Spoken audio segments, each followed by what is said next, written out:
And finally, we'll look at the gradient tool. So the gradient tool, if you don't remember where it is, you can find it by hitting the letter G, or it's about halfway down in your toolbar. If you see a paint bucket, it's behind the paint bucket, so you can click and hold, or you can secondary click.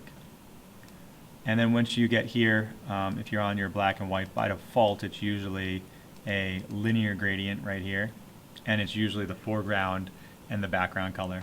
So you'll see that if you change the foreground color to another color, then it will fade from that to white, which is the background color. And you could change that, and we'll just make it a color that's obvious. So now it will fade from that green to the white. So whenever you're adding another layer to here, or another effect, it's always a good idea to add a new layer. Not only will it have its own layer styles, but then you can move it around and you can adjust it as you need. So this layer is currently below the lizard and the text, but it is above the background layer.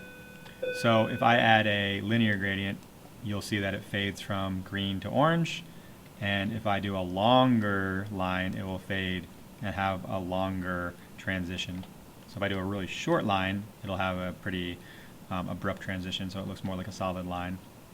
You also have a radial gradient right here, which is a circle. You have an angle gradient, which doesn't really make any sense right now. You have a reflective one, which just reflects it. And then you have a diamond one that creates a diamond. So that's good for solid backgrounds. And you can always do one of these if you like it. So if you want to do like a little half circle here, so it's green with edges, you can always go to the opacity and bring it down and kind of get a cool effect. But most likely what you want to do is you want to use transparency here.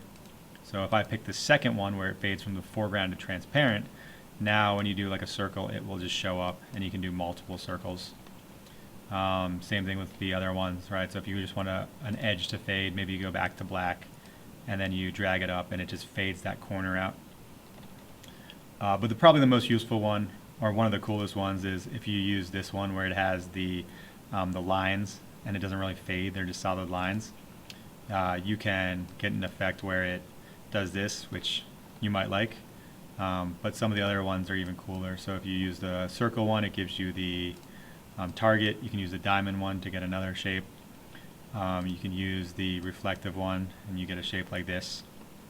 And you can always go back and add layer styles like we saw before. So if you double click, you can always put drop shadows on those or strokes on those to make them look a little different. And you can always adjust the size. You can make them beveled, stuff like that.